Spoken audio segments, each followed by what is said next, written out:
Hello, my name is Abby, and my husband kicked me in front of 300 people at our wedding. But what broke me wasn't the fall, it was the way everyone watched, then clapped like nothing had happened. My sister made jokes about it. My mother said I was being dramatic. And the man I married? He laughed, then handed me a forged prenup I never signed. They planned it all. My dress? Wasn't even ordered for me. I thought I was becoming a wife. Turns out, I was just a cover story. But what happens when the quiet one finally stops playing along? The wind was mild that day, the kind of gentle breeze you wish for during spring weddings in Chicago. From where I stood, under an ivory arch dressed in peonies and eucalyptus, I could see the skyline shimmering behind the crowd. 300 guests filled every seat on the rooftop. Some stood along the sides, dressed like they were attending a political gala, not a wedding. And yet, despite all the sparkle and tailored suits, not a single one of them looked at me. I had been invisible before, at family gatherings, birthdays, even Thanksgiving dinners when Valora would walk into the room and suddenly I'd vanish like smoke, but never like this. Not in my own wedding. I tried to hold myself tall as I waited for the ceremony to begin, heels sinking slightly into the wooden deck, bouquet trembling just enough that I tucked it closer. My dress was perfect, or so they'd told me. Truth was, it wasn't the one I picked. But when I showed up to my final fitting, the boutique manager smiled awkwardly and said, "Oh, your sister said you changed your mind." I hadn't. Still, I'd nodded, tried it on, and smiled for the pictures, because I was used to swallowing things. That was the role of the youngest daughter. You absorb, you make peace, you stay quiet. The music swelled. The violinist began her solo and the chatter dimmed. Colton was already waiting near the altar. He looked handsome, polished, like someone who belonged on the cover of a magazine. So much so, I had to remind myself he was mine, supposedly. "Ladies and gentlemen," came the voice of the officiant, a family friend I barely knew. "Today, we gather to celebrate love, unity, and a new beginning." I listened. I smiled. I glanced at my mother. She was crying. Not for me, for Valora, who was now giving a speech. No one told me Valora would be giving a speech during my wedding ceremony. She stood with the poise of a newscaster, mic in hand, wearing a navy blue gown that outshone every bridesmaid's. "Growing up with Abby was like having a diary you could ignore," she began. Quiet, sweet, always there, but never loud enough to distract. People chuckled. I did not. "She never asked for attention," Valora went on, "which worked out well, since I've always had enough for both of us." Laughter again, louder this time. I heard my uncle slap his knee. My cheeks burned, but I smiled. What else could I do? Ruin the wedding. I reached for Colton's hand. He didn't even look at me. When the officiant finally got control again, it was only to announce another speaker, Loretta. My mother. She went on about God's timing, marriage being a covenant, and how proud she was of this new chapter, but never once said my name. She said Colton's 5 times. The only time she turned to me was when she adjusted the strap on my dress mid-sentence, like I was a mannequin. "My daughter's always been more sensitive," she told the audience, like an apology. But thank goodness she found someone strong enough to lead. There were nods. One woman in the front row clapped, and I smiled again, like I meant it. Eventually, the vows came and went. I recited mine with a tight throat, barely hearing Colton's. His were short. One line. "I'll make her better than she is." My stomach dropped. Nobody flinched. Nobody blinked. The kiss was brief, dry and staged, but we smiled for the cameras. Then came the first dance. Colton held my waist with 2 fingers, the way someone handles raw chicken. He leaned in. I thought he might whisper something kind. "She talks too much," he said loud enough for people near us to hear. "Now they all see what I deal with." Then, he pushed me. Hard. My heel caught on the wooden slat. My body tilted like a toppling statue. My hand tried to grip the air, and I fell, dress tangled, elbow scraped, flowers sprawled. He stepped forward, not to help me up, but to press his foot lightly against the edge of my gown as if to keep me down. A few chuckled, not all, but enough. From the floor, I saw a camera phone light blink red. I waited for someone to gasp. for the music to stop, for my father to shout. Nothing. The DJ just restarted the music, a Marvin Gaye classic. The crowd clapped. Colton walked away. I got up on my own, straightened my dress, picked up what was left of the bouquet. My knees shook. But my face? Smiling. Always smiling. The MC acted like it hadn't happened. "Let's give it up for the newlyweds!" They cheered. I made my way off the floor slowly. My fingers dug into the bouquet stems so tightly the petals began to bruise. Behind the curtain, the laughter muffled. I stood alone. Then, my fingers loosened. My bouquet slid to the ground. My hands shook, but my face, still frozen. That was when I saw her. Valora.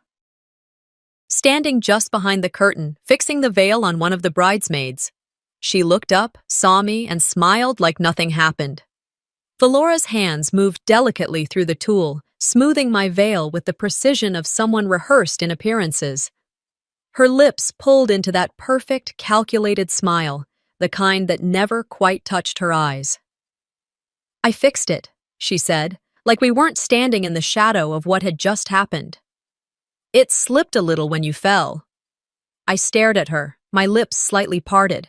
I wasn't sure what shocked me more, that she was pretending nothing happened or that she assumed I would. "I didn't fall," I said, more to myself than to her. She blinked once, slow and patronizing. "Accidents happen, sis. Don't overthink it. You looked beautiful, by the way. Everyone was talking about it." "Right," I whispered. She glanced over her shoulder, ensuring no one else was within earshot. "Let it go, Abby. Don't ruin your own wedding by being dramatic." That word, dramatic, hung in the air like smoke. Valora had been using it to describe me since we were teenagers. Anytime I cried, anytime I disagreed, anytime I had the audacity to take up space, she'd say it softly, like a kindness, but I knew better.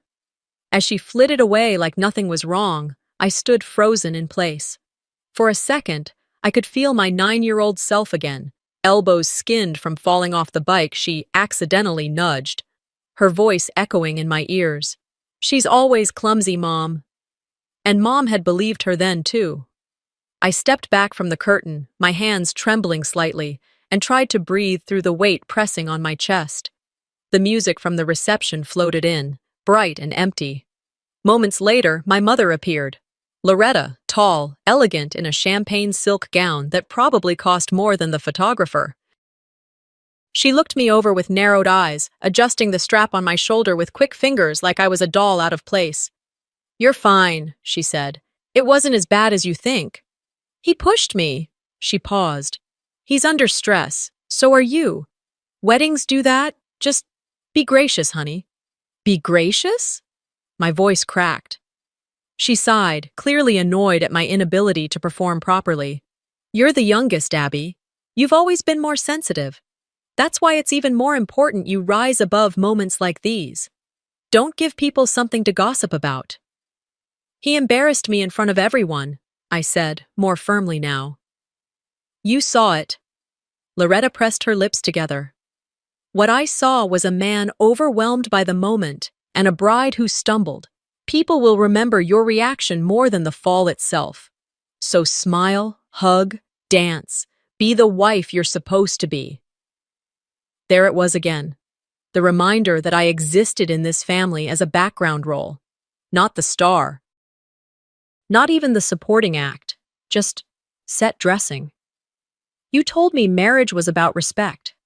"And it is," she replied quickly, "but it's also about patience, compromise, timing." I nodded slowly, not because I agreed, but because fighting her was like punching mist. You'd never win, you'd only tire yourself out. By the time I returned to the main floor, the sun had begun to sink below the rooftops, casting golden light through the tall glass windows. The clinking of silverware and champagne glasses filled the air. People laughed, posed for photos, moved on like nothing had happened. I stood at the edge of the room, unseen. Valora was entertaining a circle of guests with a story about her latest podcast appearance. Colton's father was deep in conversation with 2 bankers from Michigan. My aunt asked someone to refill her white wine. No one noticed the torn lace near the bottom of my dress. I spotted my father, or thought I did, but then realized it was just someone with the same build. He hadn't come to check on me. Or maybe he had, and decided not to. I made my way to a quiet side hallway behind the catering station. The corridor was dim, lined with folding chairs and trays of untouched desserts. I sat down, alone, my back against the wall. The buzz of the crowd softened behind the walls. For a moment, all I heard was the thump of my heartbeat and the soft rustle of fabric as I tried to get comfortable in a dress meant to impress everyone but me. I looked down at my hands. They were still shaking. From the cold. From humiliation. From a lifetime of letting everyone else define what I should feel. All I knew was that something inside me had cracked. Not loudly, but like a hairline fracture in glass that would soon spread. I looked around for something, anything, that felt mine. The bouquet was gone. My clutch, misplaced. Even my nameplate at the head table had been printed with my middle name misspelled, Abigail, instead of Abby. If I didn't matter today, I probably never did. I got out of bed around 3:15 in the morning. I hadn't really been sleeping, more like drifting in and out, body still and eyes wide open. The room felt unfamiliar, even though it was labeled the honeymoon suite. Too white.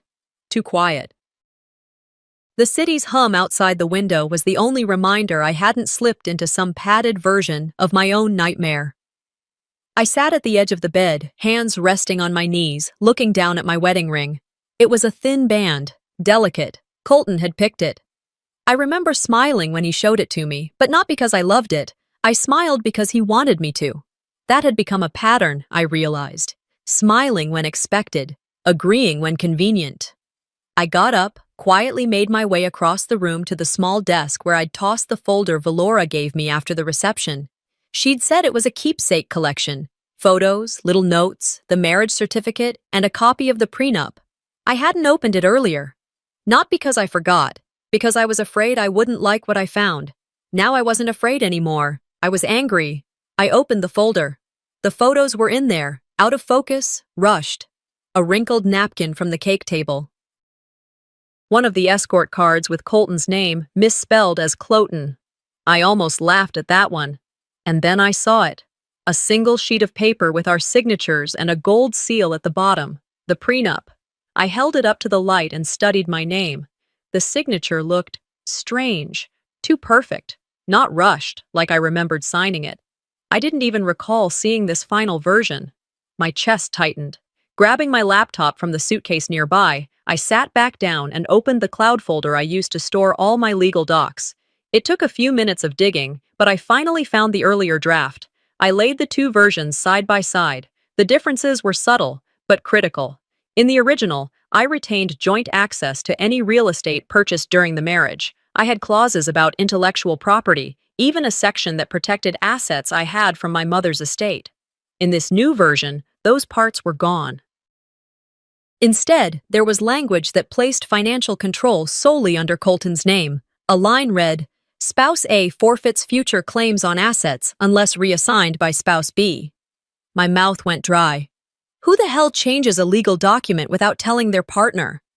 I reread it. Then again. Then I leaned back in the chair and stared at the ceiling. This wasn't a mistake. This was deliberate.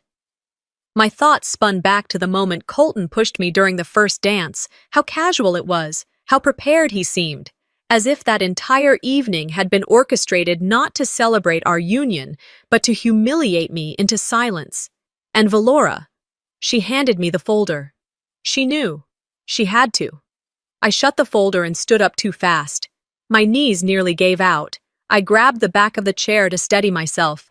The sun had just begun to rise. A sliver of light pierced through the sheer curtains and fell across the rug like a silent witness.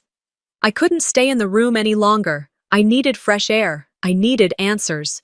After grabbing my coat and changing out of my nightgown, I left a note for the front desk saying I'd be back later. I wasn't ready for questions. Outside, the city hadn't quite woken up yet. The streets were quiet. I walked a few blocks before finding a cafe that had just opened. I ordered tea I didn't drink and sat long enough to check the email confirmations from the bridal boutique. I didn't know what I expected to find, some trail, some hint, but my gut told me the dress story wasn't over either.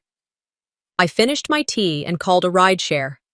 The boutique was on the north side, about 20 minutes away with light traffic. I watched the streets roll past in silence, clutching my phone like it could explain things I hadn't yet dared to ask. The boutique manager greeted me with forced cheer. She was polite but clearly confused as to why a newlywed bride would show up unannounced the morning after her wedding. I just needed to confirm something about the dress, I said. Do you have the original order on file? She looked hesitant. Well, technically, your sister handled most of the communication. But let me check. She disappeared into the back room. While I waited, one of the younger assistants came over. She looked to be in her early 20s, maybe a fashion student. She smiled, genuine and curious. That's a beautiful gown, she said, motioning to the photo on my phone. Thanks, I replied. It didn't feel like mine, to be honest. Her head tilted. Yeah, that style was originally ordered for someone else. We almost didn't put it back out. I looked up sharply. Sorry? Oh, she said quickly, suddenly unsure. I mean, it was supposed to be for another client, Sable, but she never picked it up, so we just repurposed the order. Sable. The name hit me like ice water. The bridesmaid.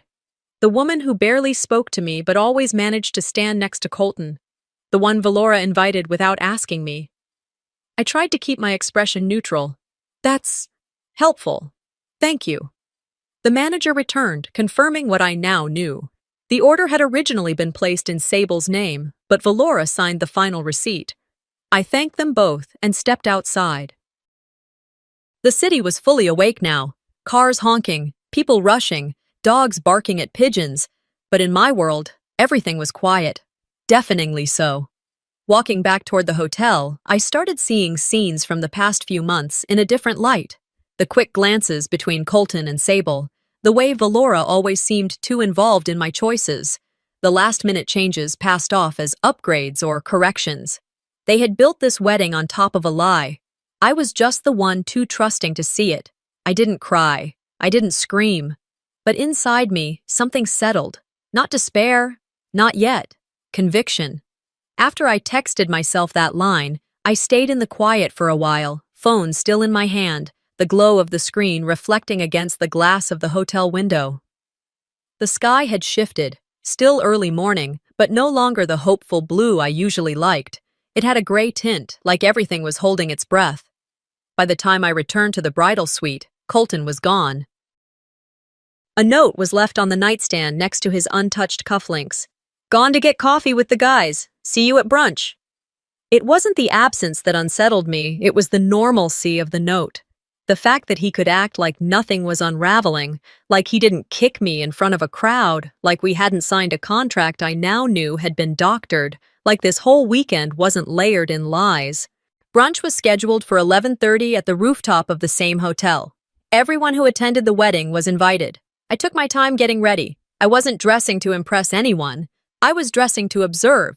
I chose a simple navy wrap dress, one Valora had criticized for being a little too plain for a celebration, and pulled my hair back into a low bun. I didn't wear makeup. I didn't need a mask today. When I arrived, Valora was already holding court near the mimosa bar. She wore a jumpsuit that sparkled like it needed its own spotlight. Every person she passed smiled at her like she was royalty. Colton was laughing at a table with his best man and Sable. There she was, again, in white, of all colors, a white linen halter top and matching slacks. My eyes narrowed as I watched her place her hand on Colton's shoulder.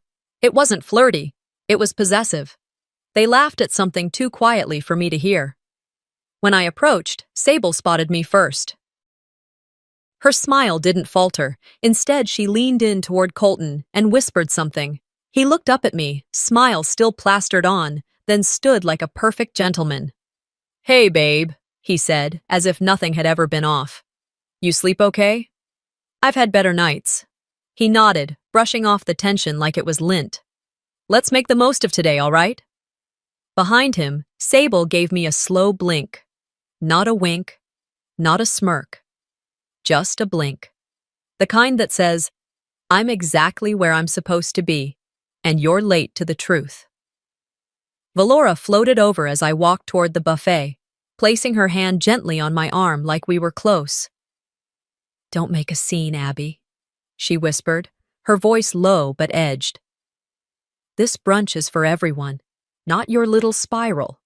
I'm not spiraling, I said. I'm watching, she blinked. Whatever that means. Halfway through the event, Colton's grandmother, Miriam, signaled for me to join her at a corner table. She wasn't the warmest woman I'd ever met, but she was honest in a way the rest of them weren't. She had a history of saying what others were too polite or too political to admit. You need to know something, Abby, she said without preamble. I leaned in. I'm listening. She sipped her black coffee. No sugar, no milk, just like her tone. He's not marrying you for love. He's marrying you because it cleans up a mess. My breath hitched, but I didn't let it show. What mess? I asked. Miriam tilted her head, observing me. You already know. Deep down, you've always known. But since you want specifics, ask Sable or Loretta. They'll lie better than I do, but they won't be able to hide their eyes. I didn't respond right away. My heart beat faster, but I nodded. Thank you. She waved a hand. Don't thank me. Just don't be foolish. After that, I kept my distance. I didn't eat. I didn't drink. I watched. Later, as I passed through one of the side hallways near the restrooms, I heard voices. One male, one female. Familiar tones. I slowed my steps. I told you this would work, Sable said. We're not doing this now, Colton replied, agitated. Why? Because your wife might walk in? She scoffed. She's not stupid, Colton. She knows. That's not the point. I turned the corner slowly. They both looked up at the same time. Colton straightened his posture immediately. We were just talking about the honeymoon logistics. Sable tilted her head and smiled. Yeah, room upgrades. You know. I didn't say anything. I just held Colton's gaze for a moment longer than was comfortable, then turned and walked away. That evening, I couldn't stop replaying every moment of the last few months. The time Colton canceled dinner to work late, only to tag Sable in a photo the next day. The text Valora once accidentally sent to me, don't worry, she won't make waves. Even the engagement party, where Colton's best man had toasted, glad you moved on so fast, man. She's a catch. Everyone laughed. I laughed. But now, the weight of that comment pressed heavy against my chest. They didn't think I was the first choice, because I wasn't. I was the fallback plan, the cleanup crew. I opened my phone and created a new note. I typed, I need evidence. If this was a transaction, I want the receipt. Then I set my phone down, walked to the mirror, and looked myself in the eye. The woman staring back at me wasn't broken. She was preparing for war. I stared at the phone for a long time after I sent the message. It wasn't even a long one, just a short, simple ask. Hey Donna, can I call you? She had been my best friend since college. Late-night ramen, heartbreaks, shared rides when we couldn't afford cabs. We'd been through every version of our adult selves together. If anyone was going to tell me I wasn't crazy, I thought it would be her. But 3 hours passed before I got a reply. I don't want to be in the middle of anything messy. You know I love you, but... That but felt like a blade to the chest. But you're alone now. But I'm choosing them. But don't expect me to lose comfort to stand beside you. I didn't text back. Instead, I closed the app and opened another. My cloud drive. If no one else was going to stand up with me, I'd stand up for myself. I'd start with the files. The paper trail. The wedding planner had emailed me all the invoices weeks before, but I hadn't looked closely. Valora said she was handling it all, and frankly, I was so exhausted by the endless notes and revisions that I let her. Now I opened each attachment one by one. The catering bill, $23,600. Paid by credit card. The floral arrangements, $7,800. Wire transfer.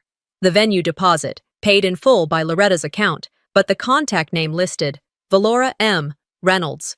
Even the final payment for my wedding gown, placed under Event Management, V. Reynolds. My stomach flipped. She hadn't just helped, she had claimed the whole event. And then I found the post. It was on her public Facebook profile, already shared over 200 times, with dozens of "so proud of you" comments below. Nothing brings me more joy than giving my baby sister the wedding of her dreams. A day to remember, full of love, laughter, and legacy. There was even a photo of me, at the altar, eyes wide, Colton beside me like he was posing for a cover. She had taken the moment I should have owned and wrapped it in her own ribbon. I stared at that screen until my vision blurred. Then I got up and walked to the kitchen, pulled a glass from the cabinet and filled it with water. I didn't drink it. I just needed to hold something. Half an hour later, I called Aunt Mallory. She answered on the third ring. "Hey, sweetheart, how's the newlywed glow?" "No glow," I said. "Do you have a minute?" Her tone changed. "Of course." I was looking through the invoices and saw Valora's name all over the payments. I thought Mom paid for some of it. "She did," Aunt Mallory said softly. "But Valora insisted on being the point of contact, said you were overwhelmed. Your mom thought it was easier that way. Did anyone think to ask me?" There was a pause. "No, Abby." I guess they didn't. I felt my throat tighten, but I kept my voice even. "Why does everyone treat me like I'm incapable?" "Because you let them," she said gently. The next morning, I stopped by Loretta's house. She wasn't expecting me, which made it easier. She opened the door in one of her pressed pastel robes, hair already curled. "Well, this is a surprise." I walked in. She didn't offer coffee. "I saw the invoices," I said. "I know you paid for most of it, but why does Valora's name appear as if she sponsored the whole thing?" Loretta gave a dismissive wave. "Because you didn't handle it well, Abby. You were late on deadlines. You kept second-guessing yourself. She stepped up." "She stepped over me," I said. She narrowed her eyes. "Don't take that tone." "What tone? The one that doesn't come with a smile and a thank you card?" "Abby, no. I let this family talk over me my entire life. I nodded when I wanted to scream. I apologized when I was the one bleeding. You raised me to think that silence was dignity. It's not." Her lip quivered for a second, barely. "Are you done?" she asked. "For now." I left before I said something I'd regret. Though truth be told, I didn't know what regret looked like anymore. Everything was just a muted shade of betrayal. When I got back to the suite, I sat on the bed and opened a new folder on my computer. I titled it Truth. Inside it, I created subfolders. Prenup, receipts, social, messages. I began saving screenshots, emails, anything that might be helpful later. If they wanted to paint me as the confused bride, they'd better prepare to be exposed as the ones who handed me the brush and then blamed me for the painting. I typed a note into a document. "They want me quiet. I'll let them talk themselves into ruin." That evening, as the sun began to sink below the horizon and a golden hue filled the hotel room, a notification appeared on my screen, one I didn't expect. Unauthorized access attempt detected in Prenup Backup Archive. I froze. Someone had tried to open the folder I had locked behind two-factor authentication and an encrypted password. My heart pounded as I traced the IP address, only partially available. Chicago. Close. Recent. I sat there, still as stone.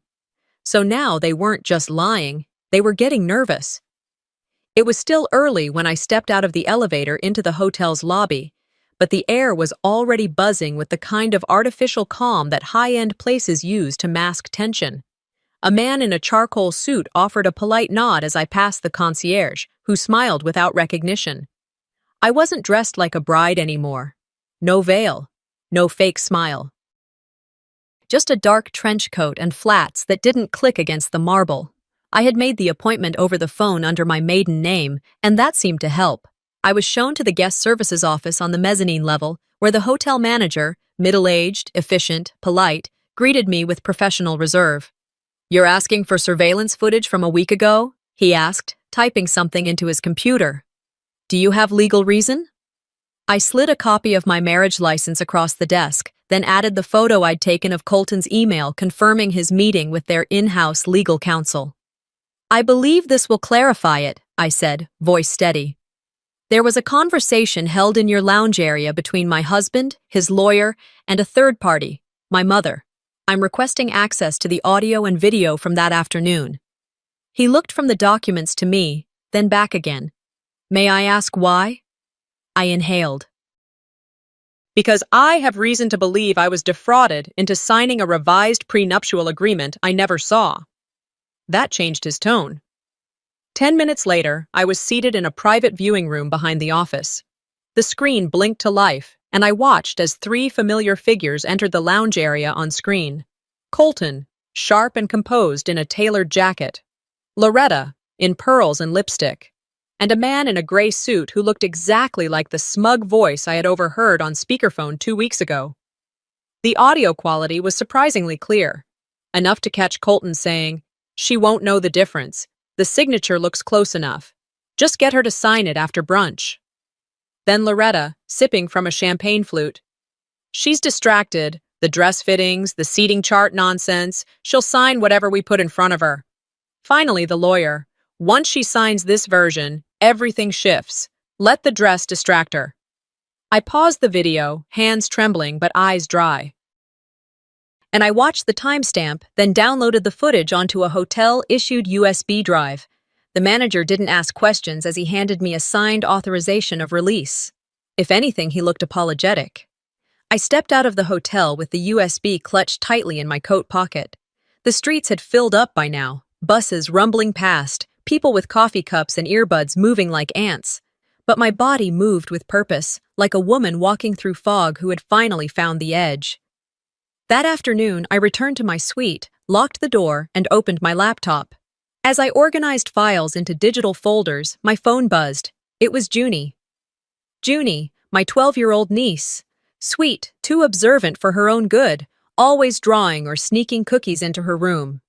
The message was short. "I know I'm not supposed to, but I saw this in Dad's phone. Don't be mad." Attached was a screenshot from a family group chat. There I was, frozen mid-fall on the dance floor. My dress twisted. My arm outstretched. A meme caption above the image read, "Oscar-worthy." It had been sent by Valora. Below it, Colton's brother had replied, "She should have been a theater major." My lungs constricted. Then Junie's follow-up message. "You looked so pretty, Auntie. They're mean." I didn't cry. I printed the screenshot, labeled it, and filed it under social proof. I backed up the folder to 2 separate clouds and a password-protected drive. I changed my phone's SIM card, got a new number, and created an encrypted email just for legal correspondence. At 4:15 that day, I called a law office I'd researched earlier. I didn't ask if they could help. I told them I had evidence of prenup fraud and intentional emotional distress, and I needed representation immediately. They called back within the hour. We scheduled a consultation for Wednesday. That evening, I sat on the couch, laptop on my knees, and looked at a spreadsheet of Colton's known company accounts, the media firm he partially owned, the real estate project his name was tied to. I noted it all. Then I opened a browser tab for the Illinois Department of Financial and Professional Regulation. The fraud investigator form stared back at me. I filled it out line by line, careful with my words. When I hit submit, something in me clicked into place. Not anger, not revenge, control. By nightfall, I had written a list of every person who would be hearing from me or my lawyer. Colton's company HR rep, his business partner, the planner who had changed my prenup meeting last minute, the financial advisor who once said he just forwarded what Colton wanted. This wasn't about burning bridges anymore. It was about drawing maps. At 9:32 p.m., after hours of organizing and copying files, I shut my laptop. I sat for a moment in the dark. Then I whispered aloud, to no one, and yet to all of them. If this was just a wedding, then I'm just getting started. The envelope was thick, a manila folder with my name written in sharp, confident strokes, delivered by a courier who wouldn't make eye contact. I signed his tablet with a hand that didn't shake, thanked him with a nod, then shut the door quietly behind me. It was early afternoon. I hadn't yet poured my second cup of coffee, but this moment didn't need caffeine. It jolted me wide awake. I opened the envelope on the kitchen counter, slicing the top carefully like a surgeon working on scar tissue. The cover letter was on expensive stationery, cream-colored, embossed. The header read, Perkins Rowe, Legal Counsel for Mr. Colton Hargrave. I skimmed the first paragraph, then the next. A cease and desist for defamation, harassment, damaging his reputation. Demand for removal of all published footage of the wedding reception, including, of course, the moment he kicked me to the floor like I was gum under his shoe. They wanted a retraction, a public apology, the kind of document meant to silence women who don't shut up when they're told. I folded the paper neatly, walked to the sink, and laid it down. I didn't tear it, didn't throw it, just left it there like it was already starting to rot. I took a sip of cold coffee, then picked up my phone. My lawyer answered on the first ring. Abby, I was just drafting a motion for protective relief, but if this is urgent, he served me, I said. Cease and desist. He's claiming defamation. There was a beat. Then, that man's either arrogant or scared. Both, I replied. Good, let's use it. That call only took 9 minutes, but what followed took hours to plan. By evening, I'd reserved the small conference hall at the Eastwood Community Center, neutral ground, enough parking, a projector, good acoustics, folding chairs I could arrange with intention. I titled the event Family Clarity Session. I sent invitations to both sides, no details, just a message that said, one time, one voice, truth. Loretta responded in under 15 minutes. Why now, Abby? Can't we just heal and move forward? Colton didn't reply. Valora Hart reacted the message. I took that as a yes. I spent the next 24 hours preparing. I didn't rehearse what I'd say, just how I'd say it. Calm, clear, one breath at a time. I printed copies of the forged prenup, enlarged the CCTV screenshots, and trimmed the viral clip to show only what mattered. Not the chaos, just the cruelty. The morning of the meeting, I wore navy slacks and a soft gray blouse. No jewelry, no perfume, just me. The room filled quickly. People murmured, confused, glancing at one another like they were at a funeral without knowing who died. Valora sat, front row, arms crossed, legs perfectly aligned. Loretta hovered near the back, next to Aunt Mallory, who gave me a short nod. Colton arrived 5 minutes late. Sable wasn't with him, but his lawyer was. The same man from the hotel video. Slick smile, silk tie, the kind of presence that slithers. I stepped up to the podium. I'm not here to scream, I began, or cry, or ask for sympathy. The room fell silent. I'm here to tell the truth, one time, and let the facts speak louder than my name ever has in this family. I nodded to the tech volunteer, who dimmed the lights and played the first video. The footage from the hotel lounge played on the screen. Loretta's voice rang out clearly.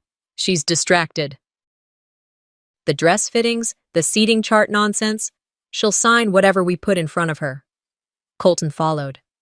Once she signs the version we bring, everything shifts. Let the dress distract her. A ripple of gasps moved through the crowd. The second clip played, the dance floor, my fall, my twisted dress, his foot. Laughter from the wedding crowd echoed faintly, but not in this room. Then came the meme, projected larger than life. Oscar-worthy. My voice broke the silence. This was sent by Valora, shared in the family group chat. My niece saw it, sent it to me, because she knew no one else would. I moved to the final slide, side-by-side scans of the original prenup and the altered one, signatures overlaid, fonts inconsistent, dates mismatched. I didn't sign this version. I was never shown it, but I was married into it. Colton stood, mouth half open. This is out of context. Speak to my lawyer, I said. I'm not debating lies anymore. Loretta shifted in her chair. Valora stared ahead, blinking hard. No one else moved. I looked around the room, one person at a time. Most avoided my gaze. Some didn't know where to look. I'm not here for revenge, I said. I'm here for truth. And it's about time truth sat at the head of the table. I didn't wait for applause. I didn't wait for apology. I clicked the remote one last time and left the projector frozen on the signature.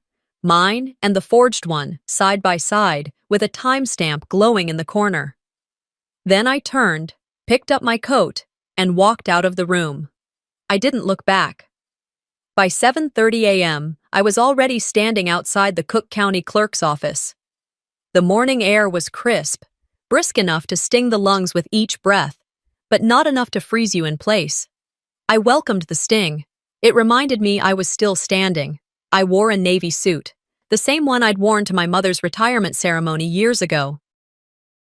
Back then, I stood in the audience, clapping like everyone else while Valora gave the toast. Today, I wasn't clapping. I was here to speak. I stepped through the glass doors, past the metal detectors, and made my way to the Family Law Division. My lawyer, Monica Everett, met me at the entrance of courtroom 402. She gave a firm nod, no smile, just mutual readiness.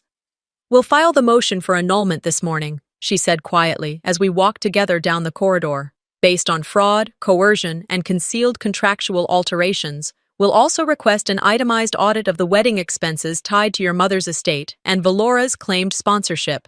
I nodded. "And the footage?" "Filed with the evidence packet, both hard copy and encrypted drive." She paused just before we reached the door. "You ready for this?" "I've been ready since the moment he pushed me," I said.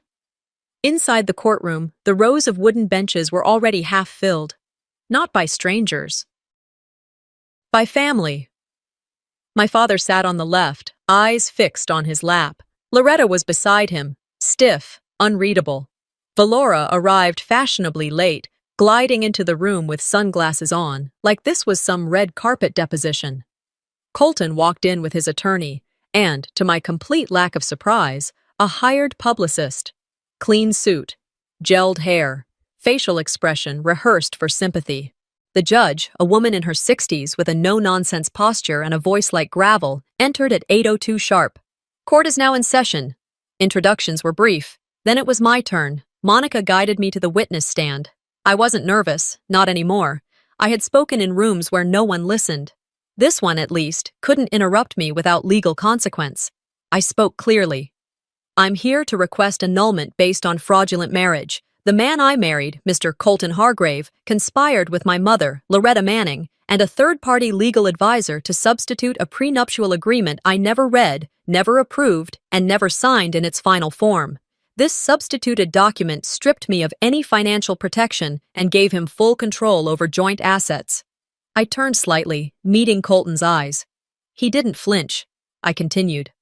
"I was told to sign it quickly, between dress fittings and guest lists. My mother downplayed it.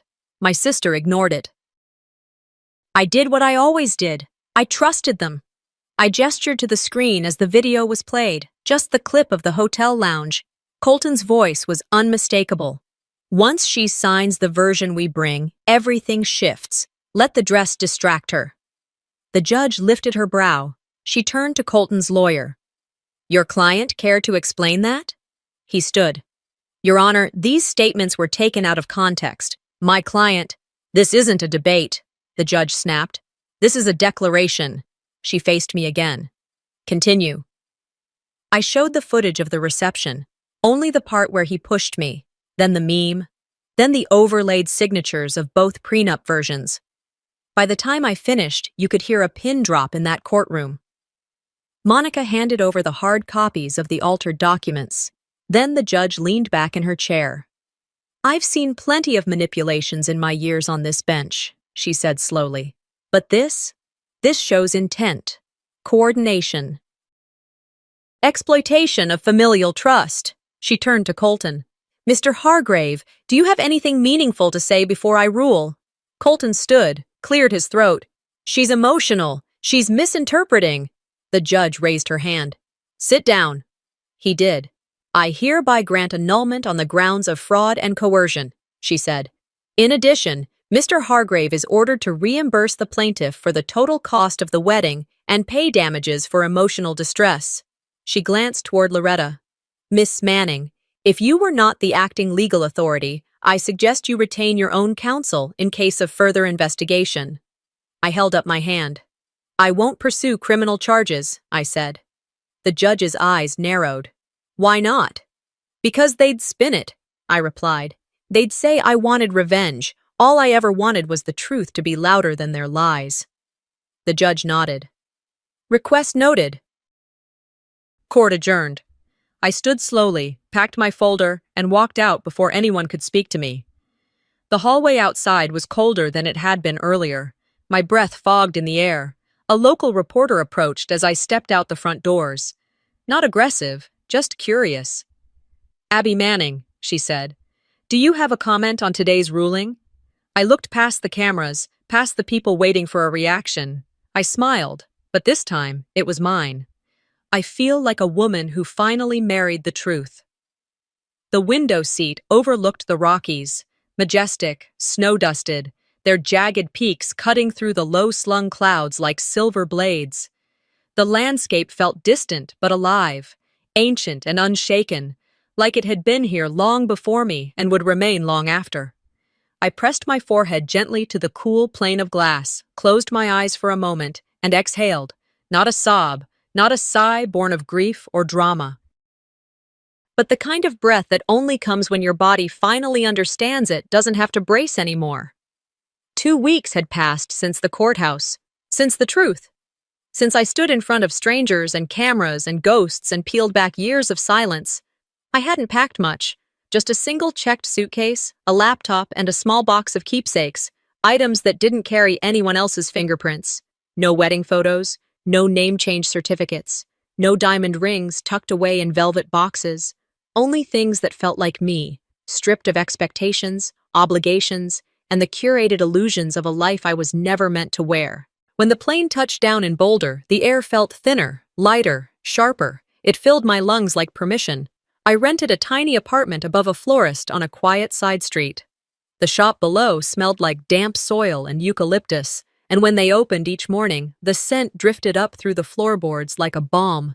It was a welcome change from the sterile, perfumed air of Chicago's boardrooms, hotel suites, and high-rise elevators.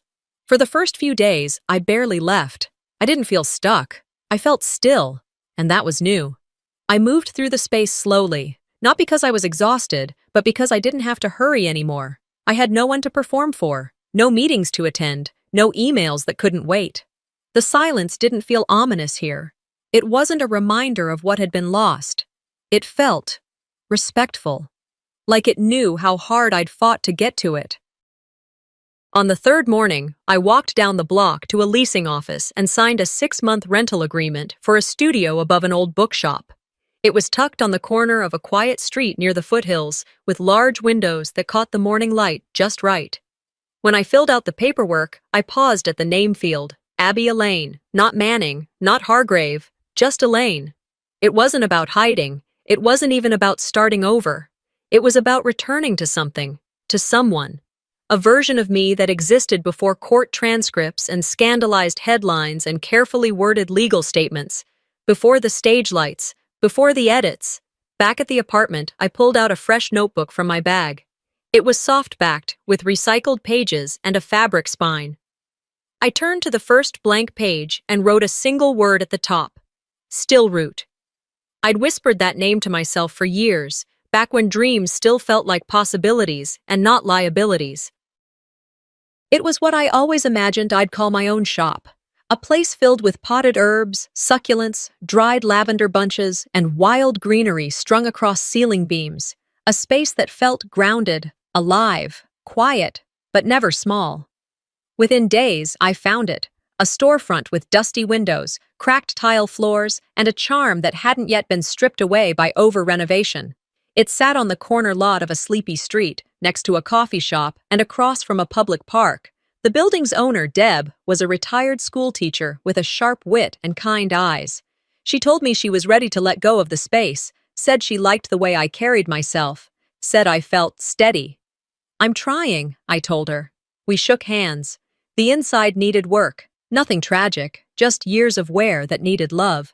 The paint was faded, the walls scuffed, and the lighting inconsistent. But it was honest. I painted it myself over the course of a week, humming along to Nina Simone and Billie Holiday.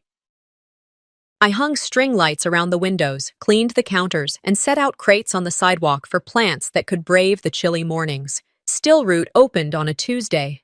There was no launch party, no PR emails, no hashtags or influencer campaigns, just a chalkboard sign propped against the wall and the scent of rosemary trailing out the door.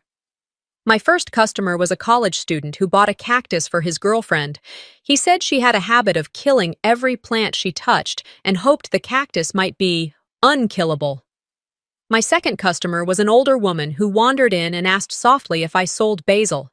She said her late husband used to grow it on their windowsill every spring. "Not yet," I replied, "but come back Friday." That night, I ordered 3 basil starters from a local nursery. Days slipped gently into one another. I took long walks in the early morning, wrapped in wool and quiet thoughts. I made simple meals: lentils, eggs, toast, tea. I stopped pouring wine at sunset and started watching it with a blanket instead. My phone rarely rang. When it did, it was either Deb checking in or Junie, sending another crayon masterpiece via text. And then came the letter. Friday morning. Slipped under my door like a secret not meant to be shared out loud. The handwriting was instantly familiar, neat, calculated, almost hesitant. "I hope you'll forgive us one day. Your father says hello." No return address. I didn't open it further. I didn't need to. I'd memorized enough of that handwriting in my life to know when someone was trying to say something without saying everything. I placed the letter in the drawer beside my bed, next to a few postcards and a pair of vintage earrings my mother once wore to every church function. Forgiveness, I was learning, wasn't a gift you handed out like candy on Halloween. It was something you earned from yourself, first, and that kind of grace had a timeline all its own. That afternoon, while watering the hanging baskets of mint and thyme outside the shop, the mailman passed again. He stopped this time, smiled, and handed me a bright yellow envelope with bold bubble letters drawn in red. Inside was a folded piece of purple construction paper.